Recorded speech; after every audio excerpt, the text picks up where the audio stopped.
Hey everyone, and welcome to This Explainer. Let's just jump right in, shall we? Whenever a massive corporate scandal hits the news, our very first instinct is usually to hunt for the villain.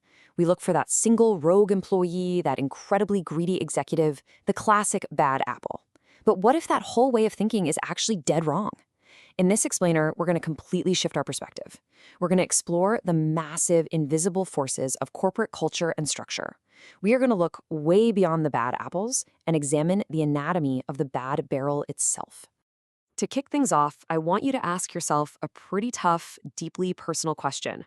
If your boss asked you to do something unethical, would you? I mean, most of us instantly think, no way, absolutely not. I have strong morals. We really love to believe that our ethical boundaries are completely bulletproof and independent of where we work.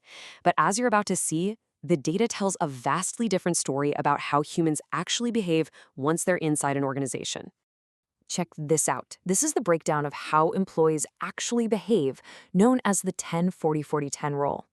Research shows that only about 10% of employees will strictly follow their own internal values, no matter what the situation is. On the flip side, another 10% will actively take advantage of situations if they think they won't get caught. But look at that massive 80% sitting right in the middle. 40% will always try to follow formal company policies. And another 40%, they will simply go along with whatever their immediate work group is doing. Think about that for a second. A staggering 40% of a workforce gets its daily ethical compass purely from peer influence. It brilliantly illustrates that workplace ethics isn't just about your personal character. It's heavily, heavily driven by your environment. Section 1. Ethical culture, defining the tone. So, if an ethical environment dictates so much of our behavior, we have to look at what sets it. It relies heavily on what we call the tone at the top. Take a look at this data from Deloitte, which highlights what employees genuinely require from 21st century leaders. It's super revealing. An overwhelming 81% say that the ability to lead through complexity and ambiguity is absolutely crucial, and 65% really value the ability to lead through influence rather than just raw top-down authority. When leaders are seen as trustworthy and capable of navigating these complex gray areas ethically, employee trust absolutely skyrockets.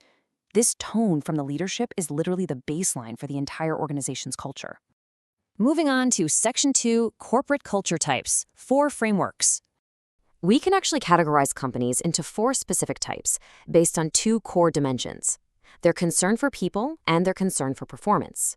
On one extreme, we have the apathetic culture. This shows minimal concern for both people and performance, often just focusing purely on self-interest. A classic historical example here is Countrywide Financial, where the culture seemingly encouraged unethical conduct at the expense of everyone else just for short-term profits. Now contrast that with Ben & Jerry's, representing a caring culture. They place a massive emphasis on people and community causes. Then you have exacting cultures, like UPS, where there is an incredibly high concern for performance, consistency, and efficiency above all. Finally, there's the integrative culture. Think Starbucks, which tries to combine a high concern for both people and performance, basically recognizing that employee well-being actually drives great output.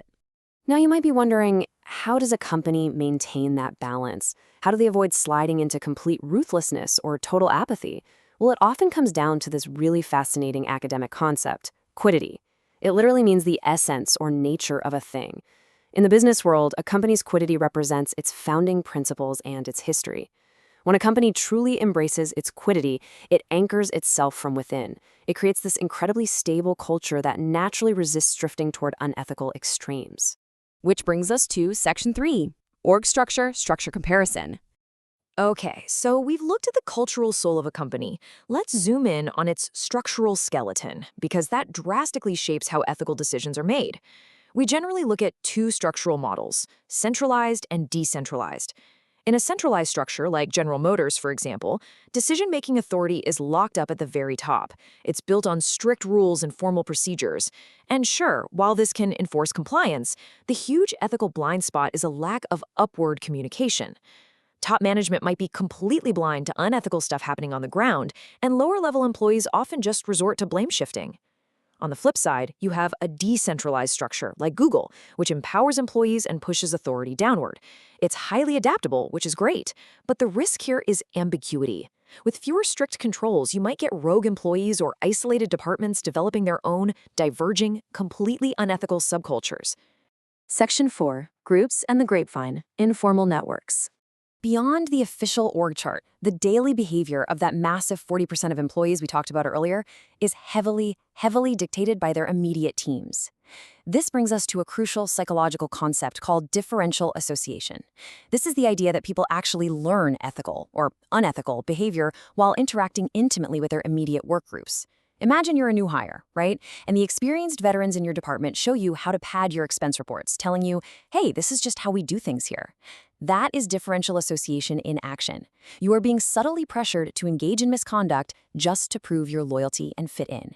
And look, this brilliantly illustrates how high the stakes can be. We're not just talking about stolen office supplies here.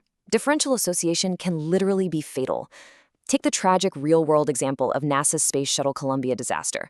When a new employee started working on applying insulating foam to the shuttle's external fuel tanks, his coworkers taught him to repair scratches in the insulation without reporting the repairs. Supervisors actually encouraged this off-the-books approach just to meet incredibly tight production schedules. Ultimately, a piece of that foam fell off during liftoff, dooming the shuttle and all 7 of its astronauts. It is a chilling, heartbreaking reminder of the power of group norms overriding formal safety and ethics protocols. Finally, Section 5, Whistleblowing, Exposing Wrongdoing. So what happens when the formal structure fails, the internal culture rots, and the group demands unethical behavior? Sometimes employees just have to go outside the company, to regulators or the media. Here is a piece of legal jargon you should definitely know: qui tam relator. It's Latin for he who sues in this matter for the king as well as for himself. Under the Federal False Claims Act, if an employee provides information to the government about their company's wrongdoing, they act as a qui tam relator. And here's the crazy part: if their claims hold the firm accountable, they can receive between 10 and 30% of the recovered funds. It is a massive financial incentive specifically designed to break right through that wall of corporate silence. And people are definitely speaking up. Just look at this SEC data from 2019, which illustrates the sheer scale, variety, and frequency of external whistleblower allegations. We're seeing nearly 700 complaints for corporate disclosures and financials alone. Then there's this massive other category with over 1,600 complaints, which just shows that corporate misconduct takes wildly diverse forms across literally every industry. This proves that, despite the immense personal risks involved, thousands of people are bravely stepping forward when their organizations fail them. To really tie all these concepts together, the structure, the culture, the whistleblowing, let's look at the ultimate climax case study, the city of Dixon, Illinois. This is a story of what happens when the bad barrel completely rots away, allowing a single person to steal $53 million over 2 decades. Rita Crondwell, the city's highly trusted treasurer, perpetrated one of the largest municipal frauds in U.S. history. How on earth did she do it? Through staggering structural failures. Crondwell was given centralized, completely unchecked power. I mean, she alone controlled the mail, wrote the checks, and made the deposits. The decentralized oversight completely failed too. The city's accounting firm wrote the financials and then audited their own work. They missed totally obvious red flags. A major bank even allowed Crondwell to open unverified accounts. The culture was so blindly trusting and honestly financially illiterate that literally no one asked questions. It took a single clerk, Kathy Swanson, who was just filling in while Crondwell was on vacation, to notice a discrepancy, follow her own moral compass, and blow the whistle to the FBI. She completely bypassed the broken barrel and stopped a 20-year crime spree in its tracks. Which brings this whole explainer right back to you, the focused learner.